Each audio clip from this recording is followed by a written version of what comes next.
horse drifted alarmingly in the betting was, fenced in the morning, continued to drift. It was late on the exchanges to lose. It was something you'd see in a Dick Francis novel, Charles Burns. The ground is soft. It's heavy. It's soft on times. It's heavy. Okay.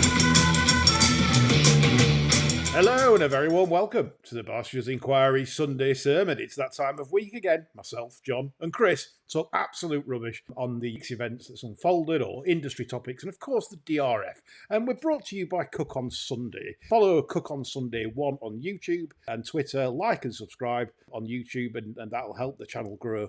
And you will enjoy our sister show that's around at first thing on a Sunday morning. So without further ado, let's get this show on the road for this week, where we've had a bit of a disaster with the weather, chaps, and Leopardstown couldn't race on its original schedule, which was Saturday and Sunday.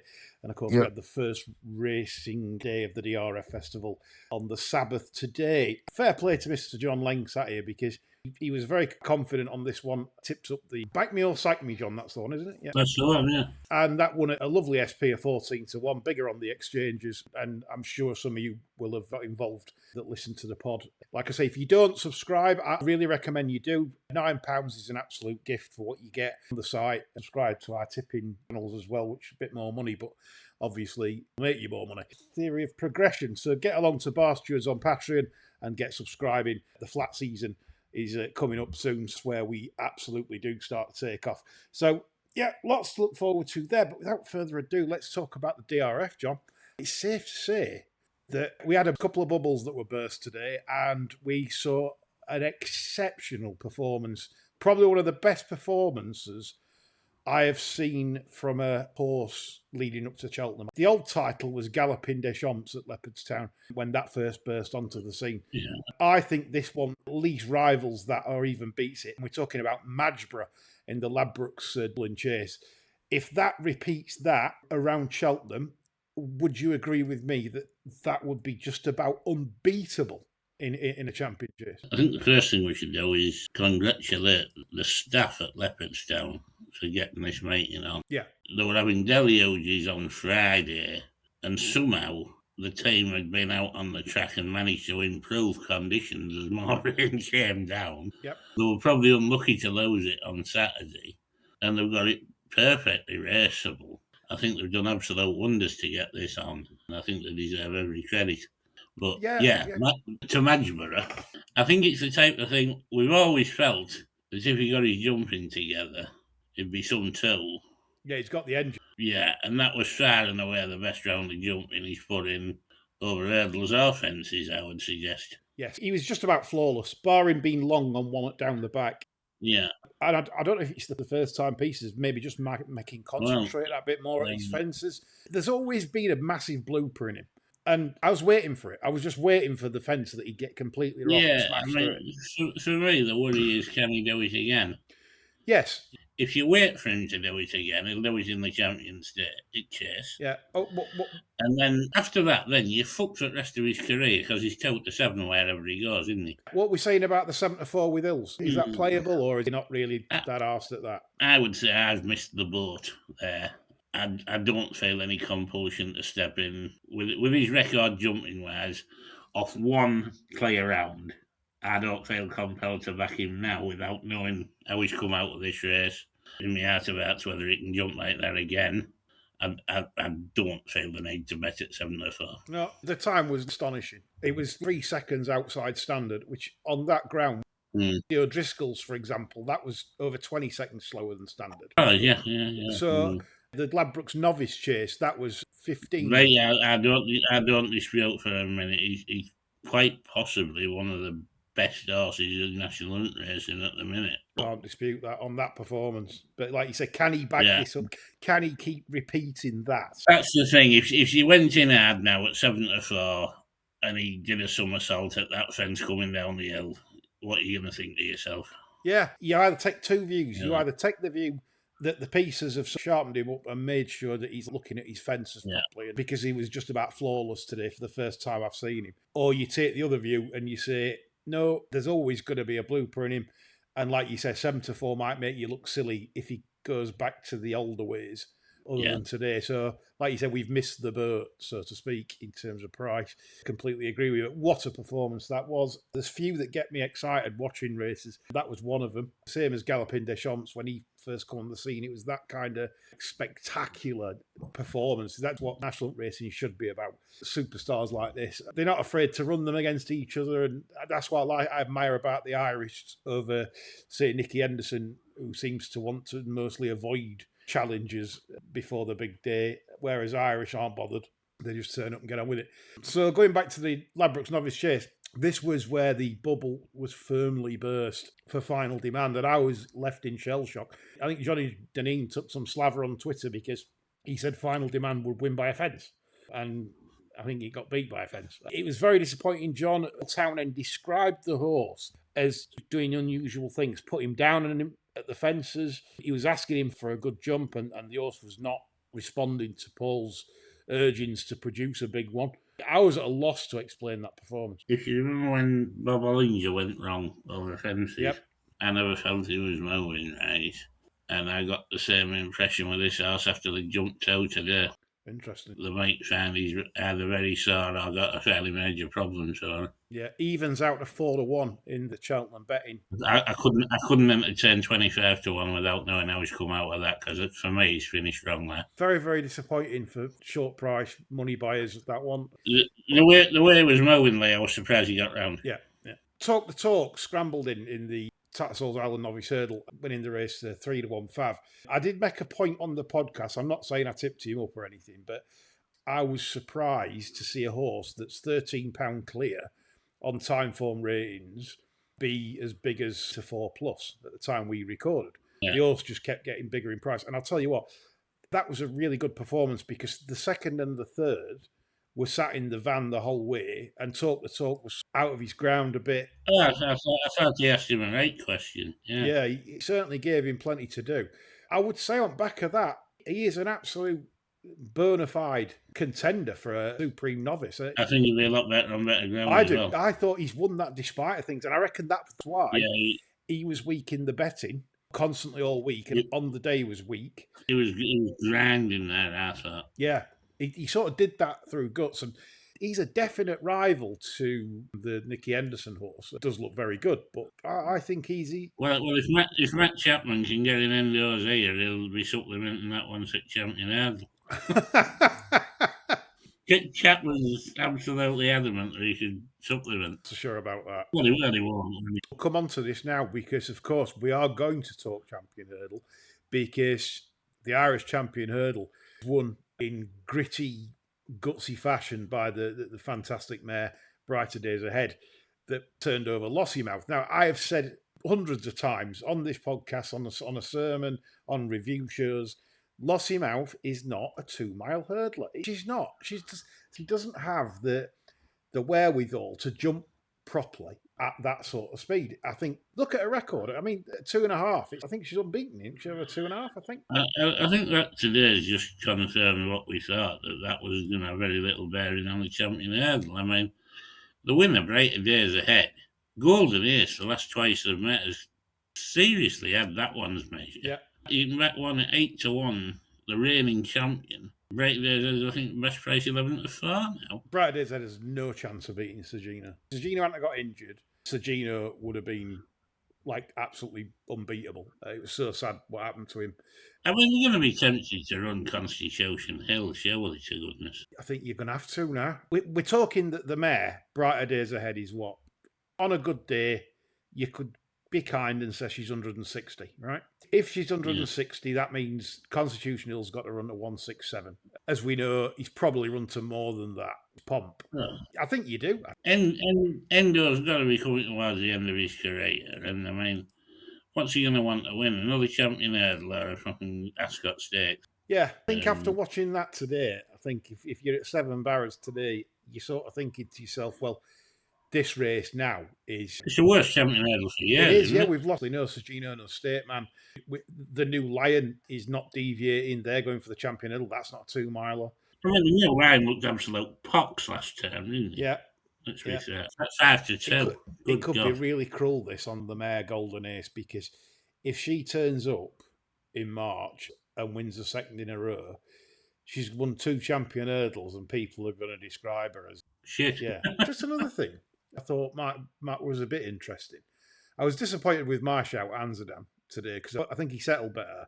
Though he was given a lot to do by Cobden. And I think Ponyrock shaped quite well for me because I'm not sure how off that was. It's that difficult second season for Triumph Red last season, isn't it? It is. The struggle when they turn 5, I find, and I think next year might see him in a better light. Unfortunately, the champion hurdle is probably one of the worst we've seen, unless, of course, Constitutional comes back to his glory days, which you've got to have a lot of doubts whether that's going to happen. I'll come on to a couple of questions to get going. Macadori's asked one, and he says about Majborough, is it simply down to headgear? That's some change in the horse, straight and true. Do you think that sorted him out?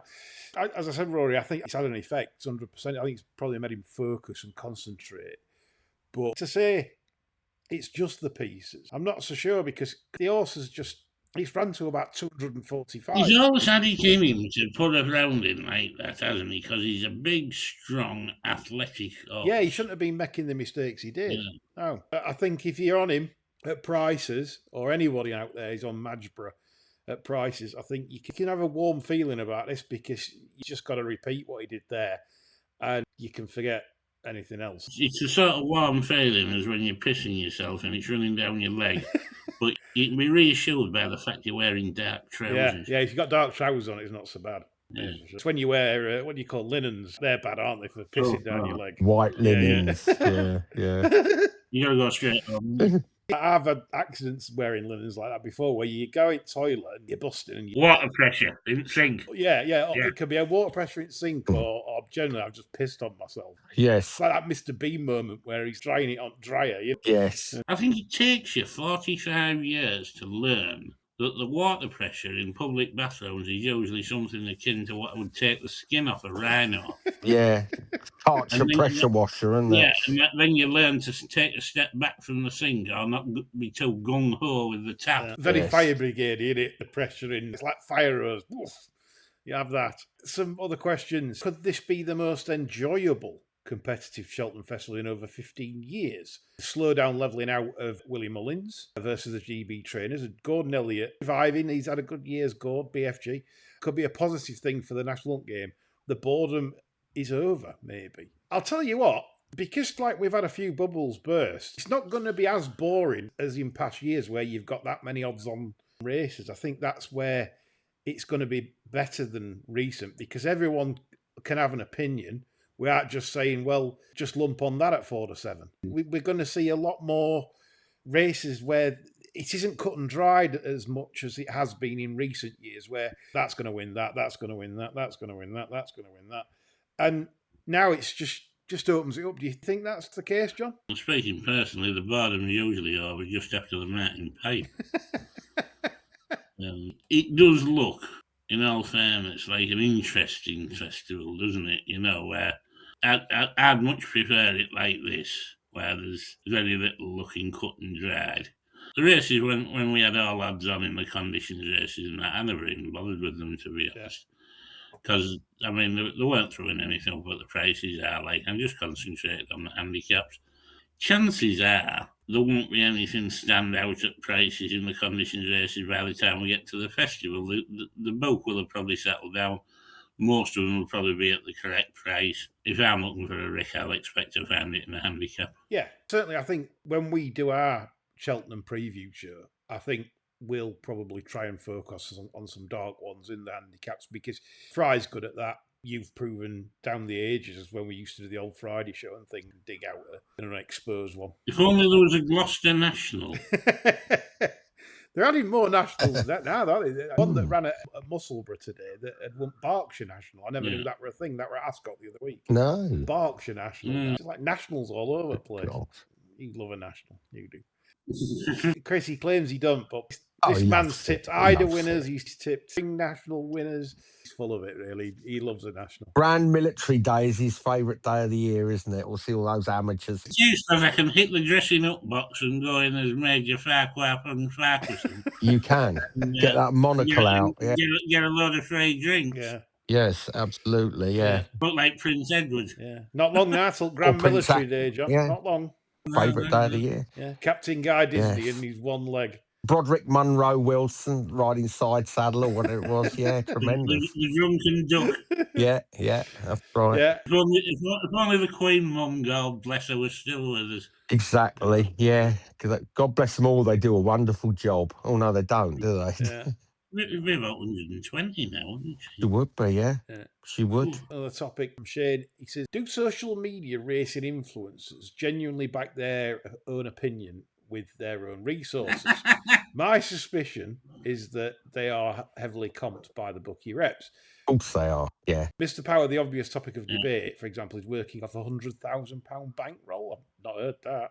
No, I haven't. But You know, that's what he claimed. Very difficult to sort of say with certainty. What is he really backing them? Is he not? I don't know. Yeah, smoke and mirrors. Look on odds checker, and he's 5 to 6 each of 2 with Ammo Racing, who shits it out first. Yeah.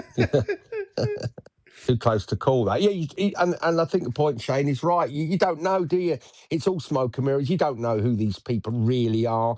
You don't know who's funding them or if indeed they are funded. But look, they're not doing it for free, unlike our good selves. So we can sort of, we can take the moral high ground-ish. These people aren't doing it for free. Because people don't. It's human nature. So someone somewhere in the background is pulling their strings. And you look at the quality of content, which is a phrase I hate, but that's the one that they use. It's brain slop, isn't it? It's brain rot they'll put out there. It'll be sort of football chants, imploring people to back obvious short price favourites. And you think, well, either you've got no imagination or someone's telling you to back those short ones and follow the money as ever. That's always the answer, isn't it? Yeah, 100%. It's one of them. The evidence, it's really difficult to. You can have an opinion on it, think, oh, yeah, like you say, it's smoke and mirrors. But I think, Chris, it comes back to the very thing that you said a bit ago, that racing is all about playing a character for a lot of people in the media. Absolutely. A lot of them, it's not who they truly are. No, not at all. Chapman does it to a degree. Yes, he does. Yeah, he does. You used to have Big Mac doing the same. Yeah, total character. Yeah. Barry Dennis. All that old, the mother-in-law and all that sort of stuff. It is acting, isn't it? They are playing a role. And I dare say Stephen Power isn't the person that he portrays. He's playing Pinhead from Hellraiser, isn't he? Yeah, I mean, but listen, and racing loves these, artificially constructed or confected personalities. They love it because actually genuine racing people, and I don't say this with any sort of sense of praising them, are pretty much all the same, aren't they? They're sort of, horse and hound type characters, pretty devoid of personality. So they love this sort of colour. To get the poor people to be patted on the head. It's very feudal, I think. Look at the cheeky chappie selling tips, how quaint. Yeah. And they love it. They absolutely adore it because they think influencers are rank and file punters, and they're not. That's how patronising the racing bubble is. They say, well, look at these sort of ordinary working class chaps. We are inclusive. Look, they're putting out tips and providing content that the plebs like. Well, the reality is your rank and file punter is nothing like these characters. Absolutely nothing like them. No. But so racing isn't inclusive, despite what they might tell you. No, come on to some more questions in a bit. Just something funny that I've been wanting to mention on here for a while, but we've had really busy shows, and obviously this is a little bit quieter. Callum Rodriguez. If you're new to the game, you'd think you listen to an interview, you'd be expecting maybe a Jose Malina. Yes, yes. I have never heard anyone more broad Yorkshire than he is. He's like, oh, all right. I produced that from Callum Rodriguez. I always have a chuckle about it. In back of my mind, you're always thinking, Callum Rodriguez, this is going to be something. Yeah. Remember Harry Enfield, Julio Jodio? Yes, correct. Yes, it's that sort of quite a character, isn't he? Yeah. Shout out to Callum Rodriguez there, if he does listen. He should get on Deed Paul, shouldn't he, and change his surname to Eckerington. Yeah, Arkwright or something. Yeah. Just to match to the accent. Dacre, yeah. I don't know which side it is, but one of his parents will obviously be Mediterranean extraction. Origin, shall we say? Yes, obviously explains the surname. Getting desperate this week, as you can tell. More padding than a DFS sofa here, I tell you. It is. You can tell, can't you? You can tell, folks. Let's pad it out. Let's pad it out. Yeah, fucking talk slow, yeah. Can we actually talk 40 minutes of this shite? John mentioned on his point, obviously, something quite disturbing that happened after we did last week's show. It always seems to happen on a Monday after we spoke. They weren't till when got out and then they start unleashing all the news, don't Bombshell they? after bombshell. Exciting stuff, yeah. Sprinter Sacred was John's even, and that revolves around Sprinter Sacre, which, of course, this week was the subject of a post GoFundMe page set up by the people that are currently in care of him. And they needed £5,000 to fund treatment for him to help him get better. And apparently they claim they had asked Seven Barrows, spoke to them and get a response. But since then, I think Seven Barrows have gone and helped with the horse and brought him in to their care and under their vets and things like that. So, John, what was it? Was that Hendo possibly reacting to that, or was Hendo already on the case, do you think? I'm inclined to believe when they say he was already on the case. Yeah. It doesn't always follow that because they'd emailed him, he can be asked to say, right, don't worry about nothing, I'm on the fucker, I'm sending the wolf. They did in Pulp Fiction. He's noted the email, set things in motion, and then unfortunately for him, this GoFundMe appeal has gone on the social media. Then there was a bit of a pile-on Endo, really.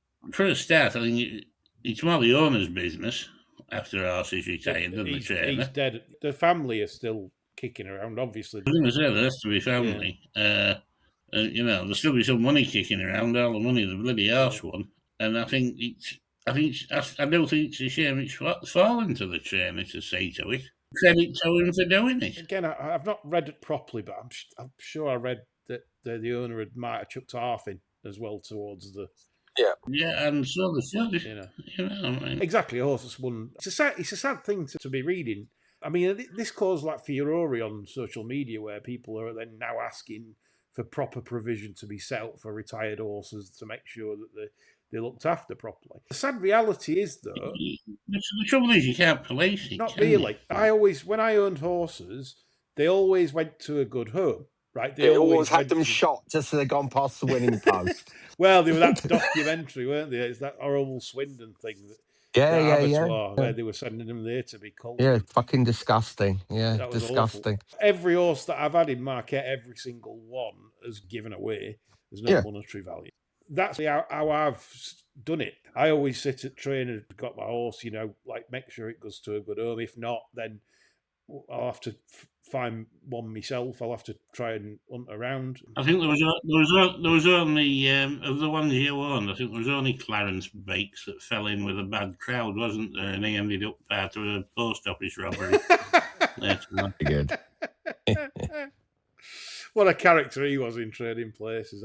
I wanted him to turn out to be a good horse, because with a name like that, he deserves it. But a good horse, but a right bastard. Yeah. That's what I wanted. But now, unfortunately, he could go 34 mile an hour and that was him done. No more. If you search on YouTube, Trading Places, fuck off, you get the clip of Clarence Bakes on the phone. That's one of the best clips in film and cinema history. Yeah. That would get every modern day snowflake absolutely quaking in the boots, wouldn't it? The way society is now. Fantastic. Yeah.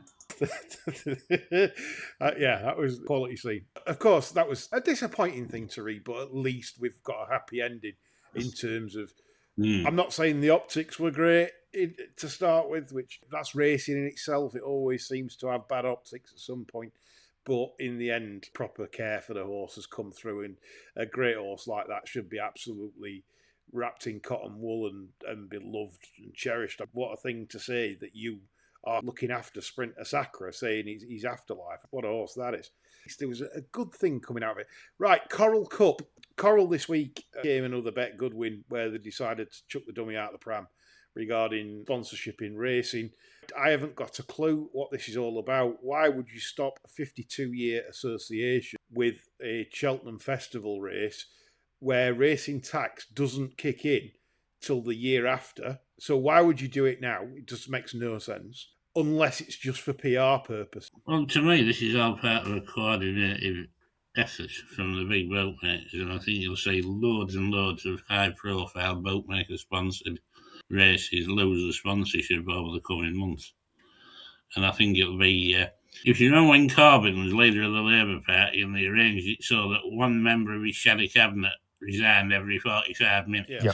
I think it'll be something similar to that, where a big race goes plop maybe every week for the next 12 weeks or something like that, you know? I'll be honest, I like to try and view it objectively, right? Bookmakers must be able to lay bets on a product that is affordable to them. I do understand that. But what I don't understand is why, when racing did not get a tax increase, that the big books and that were making so much noise, and they're still doing it now. Because racing didn't support the big books in keeping trying to keep the tax off slots. If racing isn't falling totally in step with the boatmakers will issue collective punishment. That's how an abusive relationship works. Yeah, this cross-selling baloney. If we needed to cross-sell, why then have we had the DRF, then huge crowd numbers, packed to the rafters? Yeah. Shelburne Park, Saturday night, greyhounds, obviously because the racing wasn't on. Everyone's decided to get the live sport fix and go to Shelburne Park dogs. The point is, there are lots and lots of viable punters out there. And I don't understand what all this like dummy and toys out the pram stuff is. Well, if the bean counters think they can make twice as much with half as many people playing slots, and it doesn't need staffing and manning, there's your answer, like. Well, look at what the bastards have, and I'll say bastards because objectivity short-lived. Crayford was a perfectly functioning, profitable greyhound track that was packed to the rafters every Saturday night. Literally shown on when Racing Post Greyhound TV was operating. You could hear the crowd. It was like absolutely raucous. As if like people had brought Crayford back to the glory days where it's massive crowds on a Saturday night. They just loved it. And as you were saying the other night, Lee, fair play to Ben Case, who's done his damnedest for ground racing. He's Mr. Grounds. I can't fault him on that. No, not at all. He's really put his heart and soul into the ground industry, and fair kudos for that. You know, this isn't just a bookie bashing podcast. Credit's where it's due. Crayford's still standing there. They haven't built on it. They haven't done anything. It's still there as it was. I don't understand what's going off, like with these big court books. Why do they feel they are entitled to make the same amount of money every year or better their profits every year?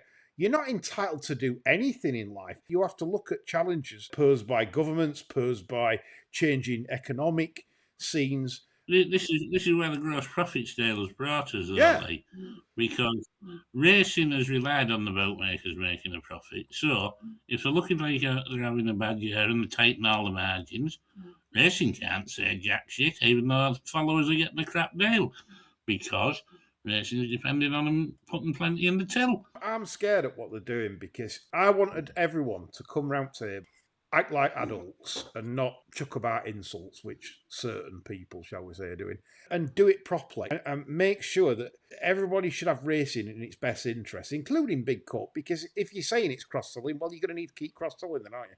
Right, so stop this absolute berating of racing. I don't want to see racing go down the ground route of like Ghost Town. I mean, they're already going there.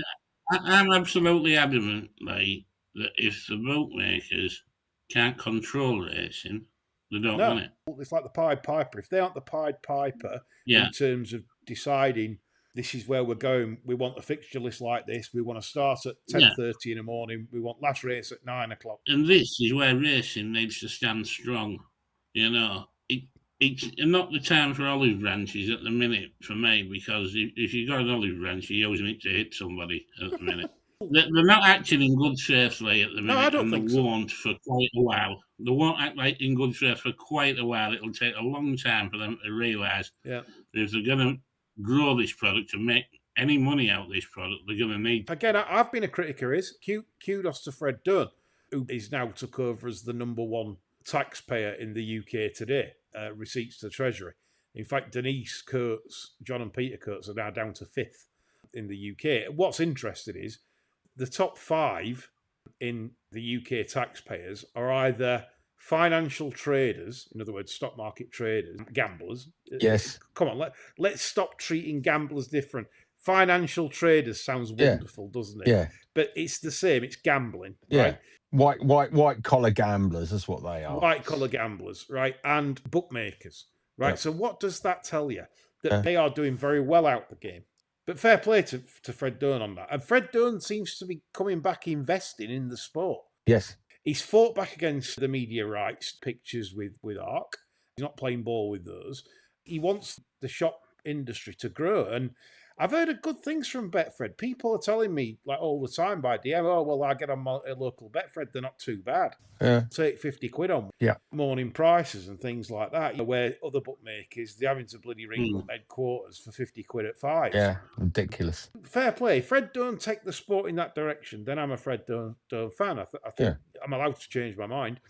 What it tells you is that the state of the game is very healthy for these big operators in the UK, down to various factors, probably down to slot machines and effort and FOBTs still, and they're the main profit, I would say, in the game. As long as they keep thriving, that's fine. But what I take exception to, and this is where we need to find a solution to racing's issues and levy reform, John, right, is that everyone needs to come together. We need bookmakers. We need online corp to pay their fair share. They might be overpaying right now. They're probably right. You probably are overpaying. But everyone needs to come to the table, punters included. People kick back at me for saying, oh, you should pay 1% of your winnings to the levy. So every time you have a winning bet, 1% of that is taken off your returns and goes directly into the levy, right? I'm saying that bloodstock houses should pay their fair share and not just have these extravagant sales races that seem to go to Highclere and Coolmore and all other big owners. No, let's have grassroots prize money so that people can have fun out of the game and not get absolutely rinsed by increased prize money at the bottom end. They seem to like the bottom end racing, do the books. Well, pay for it then properly. But everyone's got to chip in, everyone. This is where discussions need to be had with all stakeholders, because it's all right them saying, no, we're not paying, but then what's the point of them saying that if racing collapses? Then you get the square root of fuck all out of the game, don't you? Yeah. So 100%, you couldn't summarise that any better. Exactly right. They want it to drop off, which they seem like that's their attitude. Terrible attitude by some of them, that they're saying, oh, well, racing will just see more sponsorship drop off and this and that. I thought sponsorship's a tax write-off anyway. Yeah, I don't know, but the sums that they are sponsoring for are a drop in the ocean compared to other aspects of their business. To me, it's not the money that they're saving, it's the impact of the announcements. It's to make racing wobble. It's nothing to do with them. Yeah, it's strategy, isn't it? It's strategy. It's like husband and wife, and racing's the wife of Big Corp, and he's Corp saying to wifey, "No, we're going to start cutting your monies now because you had the racing tax. You've made sure that slots have gone up, and we're going to make you pay for that." It is an abusive relationship. If they cared that much, they wouldn't be behaving like that towards racing. They'd be showing genuine concern and looking for solutions from all parties to make it more affordable for bookmakers to bet on it, which I agree with. I agree with that. It's too expensive for them, but we appealed for the no tax on racing because of that. What would the racing bookmakers have said had racing tax gone up and married the slot tax? What would we have done then? Yeah, exactly. We double Donald ducked. None of this makes sense. Their arguments don't make sense. This cross-selling rubbish doesn't make sense. Either take money on a product or don't. That's it. There's nothing more to it. Just do it or don't. Stop moaning, groaning, complaining. That's all they've ever done with racing is whinge, complain. They get the fixture list they want. They get the early morning starts. They get the late finishes. And that's what's got to alter, though, as well. Yes, absolutely. Fixture list needs to be condensed, obviously. Levy reform must take place and as soon as possible. And I urge people to get round the table, campaigners, everyone, get round the table and start discussing it like adults, because all this like, oh, well, we're just going to do this. Well, sorry, but that just doesn't help the game. Anybody, it's grandstanding your disgraced position at having to pay more tax on slot machine winnings. Yeah. I don't really have much sympathy, and I don't think the British public would either. I mean, I'm sorry to keep labouring the point, but as soon as humanly possible, it has to be thrashed out with politicians, the levy board, bookmakers, and everybody else that gross profits tax has no place in the future of this sport. You cannot sell a sport to punters when they're not allowed to win. The regulator becomes seriously compromised, and every decision that they make can have shade thrown at it, as they have to be biased towards bookmaker profits. If such a thing as a losing year occurs for the books, the sport would be unable to fund itself. And alienating the people who understand it best isn't a great long-term look for the sport when they're closing accounts and things. No. It gives too much power to bookmakers over fixtures because they can say, we need these to show a profit that's going to be worthwhile passing on to yourselves. And it allows bookmakers to steer better customers to more profitable products such as slots with no recompense, because racing has no way of knowing what marketing tools they're using to steer those customers away. It's a filthy, filthy setup. Yeah, 100%. There's lots to work on, but I just wish that everyone would just realise that by delaying talks and sat round with the right people, and there are plenty of good people in the bookmaking industry that know what they're doing and understand exactly what they're doing. Where do you see yourself in a few years' time? Speaking as an online operation, for example, do you just want to take slot machine customers? Is that really what you're saying? Because it sounds like it to me, because you're not willing to support a sport. They know of a bookmaker apart from Fred Durn. Fred Durn welcomed the no tax increase on racing. I don't know of any other major book or online operator that welcomed it, which is just absolutely bizarre. And yeah, that perplexes me for sure. Boschman's been on. He says levy to include overseas racing, no racing on at least one set day all year. I agree with that, Boschman. I think if you had a racing blank day, just one day a week, possibly a Tuesday or a Monday maybe, give people that work in the industry a quality of life that some of them deserve. Some of these guys are up at 4 a.m. Yes, I know they've done morning stables, then they go home and probably have a kip or have the dinner, but then they're back to do afternoon stables. The lads and lasses that are on the roads with the horses and taking the horses to the races, imagine like the 9 o'clock at Wolverhampton, and you might train in at Midland. You know, you're not getting in till 1 in the morning. And then you've got to be up for morning stables, some of them. They're passionate about the jobs and everything, but at the same time, it's hard. Stable staff are hard to find. And I think this is give quality of life for everyone, including people that punt on it. I mean, Jesus, it's wall to wall. Stop this nonsense. Just have one day a week where Monday, no racing, apart from on bank holidays. Monday's a traditional Monday. Let's just scrap it off. Let them have a day with the families or whatever, proper day. You've just got to basically do feeds and that's it. I just think that's the way for racing to go down. But he also goes on to say increased breeder incentives and bonuses. Again, it's like chicken and egg, innit? We always talk about punters make the sport, but without the breeders, we ain't got any horse. If they can't make a living at it from pinhooking or doing whatever because the arse is falling out of it, then horse population drops, which it already is. Then what we got to bet on? We're betting in India and South African racing at this rate. Yes. Great points, Bosch, man. Thanks for getting in touch with the show. Rap's been on. He says, surely you're missing the biggest story of the day, indeed the year. That chiselling twatter de Torre as his final ride in Brazil today. And I expect nothing less than a full Barster's acknowledgement of that fact. Well, it's Luigi, isn't it? I'm surprised he's not going for a bit longer. Or is it? Chris, what's your prediction? Is this man going to go on longer than what he says? Yeah, of course he is. It's some more comebacks than Frank Sinatra, isn't he? You know, he'll keep going till... and Balboa. Yeah, exactly. I mean, he's going to keep... There'll be another farewell tour at some far-flung racecourse. He won't stop. He's got to get the money back in. What he's an ambassador for Ammo this season. I mean, you know, that's not going to pay enough. I mean, I don't know what deal it is, but I'm sure it's not stratospheric sums of money. So he's got to keep the pot boiling. So yeah, he'll keep going. I'm sure. Pretty sure of it. Yeah. John, your views on the Tory's final ride? Are you shedding a tear? Some turds won't flush. Bobbing to the surface, don't they? Yeah, that's a really good line, John. Thank you. And we're coming towards the end of the show, so we'll come on to a little bit more fun now. seeing as we've talked all racing shop for a bit, which some of you like. I know you do. Yeah. This show, we'll twist it about. Some weeks are more fun than others, but obviously we think that's a serious enough to getting on with. Just one more thing, John. Magnier Big in Japan and Jeremy Snozida.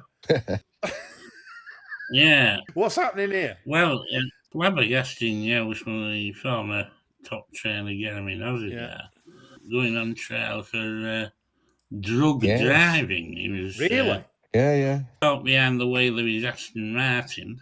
Nice work if you can get it. Yeah, poor fucker. Poor bastard.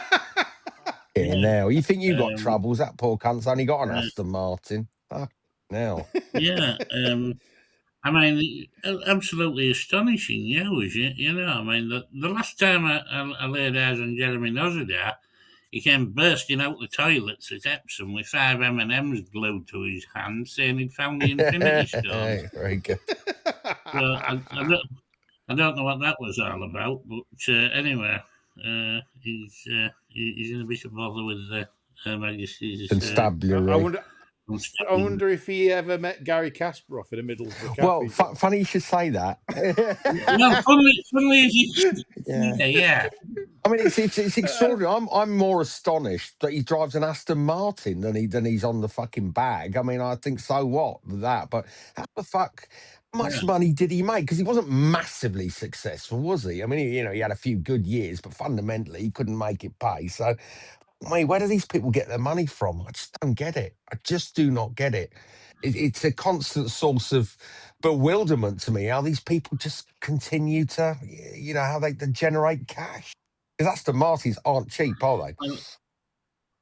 Well, he was a pupil assistant at John Dunlop's, and I would imagine there's fairly thorough background checks take place when John Dunlop was airing. Well, not paying the staff saves a few quid, didn't it, in the final season? Yeah, so Paul Durr that used to ride at John Dunlop's, he got about 80 rides a year. Yeah. And he drove a brand new Merc. Yeah. Funny that, isn't it? Extraordinary. Not many of those won, not one of these cheap ones, one of the big limos. S-classes or whatever. Yeah, the S60 or whatever. It's remarkable how jockeys that don't ride many winners seem to enjoy extraordinary lifestyles. That doesn't make sense. Someone explain it to me. So there you go. We've discussed Dittori. Magnier Big in Japan, John. Yeah, I think they're looking at spreading their evil tentacles a little bit. Is that worrying for Britain? I don't think so, because I think they're always going to be based at Ballydoyle. And I think anything else will be viewed as extra. They'll always be pretty Eurocentric, I think. But, and look, it works at Ballydoyle, and they've spent gazillions, haven't they, getting that up to snuff. There's no advantage from moving base of operations because it would take them so long to get it back up to that standard somewhere else in the world. I mean, do they want 4 or 5 fallow years? Doubt that. I mean, the thing is, the empire is just growing and growing, isn't it? And they're just going to end up ruling world racing like they rule European racing. Totally. Yeah, absolutely. Bert Doncaster's been on. Mm-hmm. He loves this game, does Bert. And he said the 1571 Cap Act required all males over 6 years old, excluding noblemen, to wear woolen caps on Sundays and holidays. If similar legislation came in now requiring a hat to be worn, what would you be sporting? Well, I wouldn't, because I'm a nobleman, so I'll be exempted from that. So I wouldn't have to wear a hat, would I?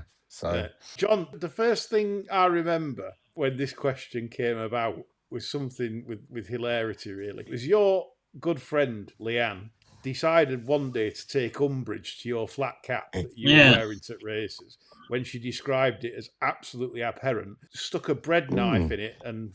Yeah, she put a bread knife through it. Luckily, I wasn't wearing it. No, luckily not. No. Yeah, John had lost his beloved flat cap that he wore every race meeting around that time. And Leanne goes, I'm not having this.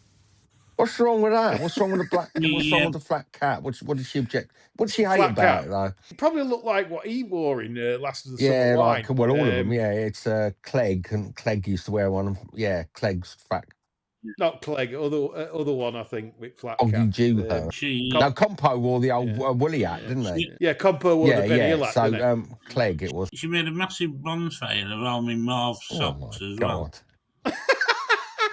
You can't even have a pair of claret socks, or like Parma violet socks. You know, like all the colour of Parma violet. Yeah. Were you going through your Charlie Mann phase then? No, I just had a theory that these were lucky socks, and I kept buying more and more pairs, and she got more and more irate about it. And eventually, she assembled every pair of mauve socks I had and had a big bonfire. Chris, maybe in your younger days, how would you see yourself like in certain times of hat attire? What kind of does it for you? Like if you had to wear a hat? No, I hate them. Absolutely. Some people look terrific in hats. I look absurd, so I'd never wear a hat. But I don't have I can't carry off a hat. So snaps to anyone who does, but not for me. No, never worn them, never will.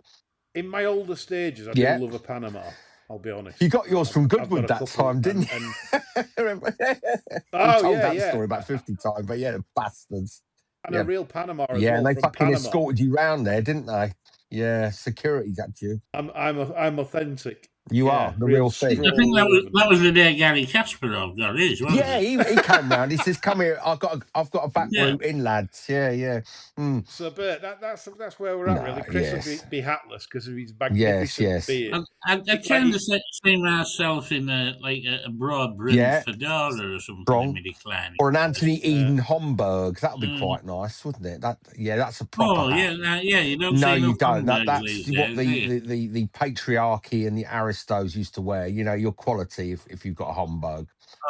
There's always a bowler hat, and then everybody thinks you're on. Yeah, they do. That's unless you can city gent it. Yeah, you look like. Because you have to look like an absolute cunt. You have to behave like a cunt as well. Yeah, so when the booby put on a John McCreerick's hats, like old hats, like fucking she was selling them for charity and stuff. I wanted the one. I think it's one with feathers in it. Oh, yeah. It looked tremendous, but someone called, I think Turk. Well, I do know actually Turk. I think he paid a grand for it. Now. And I weren't going to. No, so I were hoping a monkey. I was sort of in there, but not a grand. No. So I wanted that one, but that never came about. He had a nice fez, McCreadick, didn't he? I think the bloke that does the tin fish reviews got it. Yeah, fez. Yes. Yeah. A couple of questions to finish. A bit of a quiet week on the questions front, but we know you're all involved with the DRF. You're all absolutely out there getting pissed, etc., etc. Irish handcuffs. That's what holding 2 pints of Guinness is. You're walking around Leopardstown and walking around Dublin tonight. Irish handcuffs, Ice cold cubes being on. He says, as Andrew of Windsor. Yes. Mountbatten. It's Mountbatten, isn't it? Yeah, Andrew Mountbatten, Mountbatten of Windsor, no less. Mm-hmm. Yeah, is clearly expert at landing on all fours. Yes. Needs the work. Should its heavy Nicky get him into school Constitution Hill? Well, Ice Cold Q, I mean, firstly, what we said at the start of the show today, I think stands already Constitution Hill in the, this is a horse, really, that if this pissed up at Wolverhampton, I know it's only a flat race, but Southwell, sorry, I keep saying Wolverhampton, it's Southwell. This is a horse that could actually go towards the top of the market because the market will start to think he's back. Got hurdles to jump in his way. If he wins by 8 lengths and he's novice or something. I just think it's in a bad year, it'd be like Constitution Hill.